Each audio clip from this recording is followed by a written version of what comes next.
Hi friends, आज हम लोग हिस्ट्री का दूसरा टॉपिक शुरू करते हैं जो है महाजनपदों का उदय, मगध का उत्कर्ष। वह राजवंश जिसने मगध साम्राज्य पर शासन नहीं किया था, गुप्त। 16 महाजनपदों में से किसकी राजधानी तक्षशिला थी? गांधार की थी। वह बौद्ध ग्रंथ जो 16 महाजनपदों का उल्लेख करता है अगुंतर निकाय था।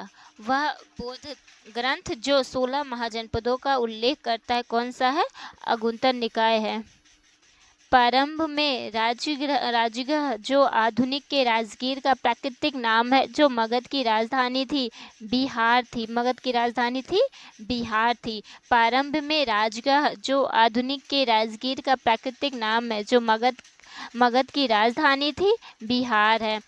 राजशाही राज्यों में से एक नहीं है जो कि 7वीं और 6वीं सदी के शुरू में ईसा पूर्व भारत में मौजूद है, वैशाली है।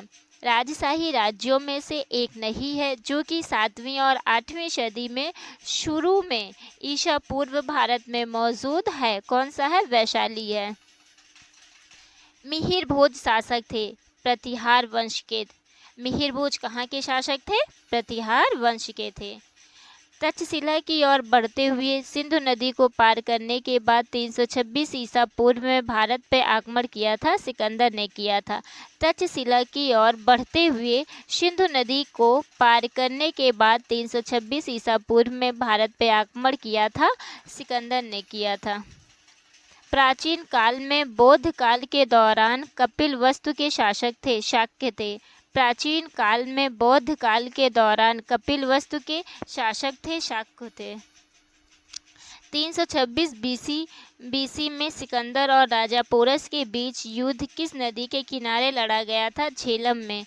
326 बीसी में सिकंदर और राजा पोरस के बीच सिंधु नदी पोरस के बीच युद्ध किस नदी के किनारे लड़ा गया था? झेलम नदी के किनारे लड़ा गया था।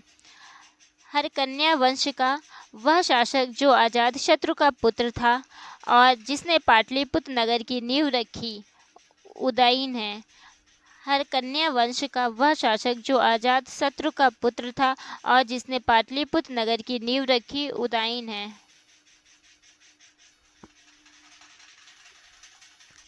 महाजनपदों के राजाओं ने किले बनवाए क्योंकि वे सुरक्षा प्रदान करते थे।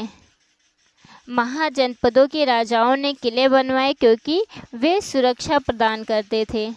प्रसिद्ध चिकित्सक जीवक की नियुक्ति की गई थी बिंबिसार के दरबार में। प्रसिद्ध चिकित्सक जीवक की नियुक्ति की गई थी बिंबिसार के दरबार में। 16 शक्तिशाली महाजनपद मौजूद थे प्राचीन भारत में। 16 शक्तिशाली महाजनपद मौजूद थे प्राचीन भारत में। मगध एक शक्तिशाली महाजनपद होते हुए भी वैशाली में अपनी राजधानी वज्जी सहित प्रशासन के एक अन्य स्वरूप के अधीन था जो कहलाता था गढ़िया संघ कहलाते थे। मगध एक शक्तिशाली महाजनपद होते हुए भी वैशाली में अपनी राजधानी वज्जी सहित प्रशासन के एक अन्य स्वरूप के अधीन था जो कहलाता था गढ़िया संघ कहलाता था। Thank you so much guys. अगर आपको ऐसे ही वीडियो देखना हो तो प्लीज़ मेरे चैनल को लाइक, शेयर और सब्सक्राइब ज़रूर करें।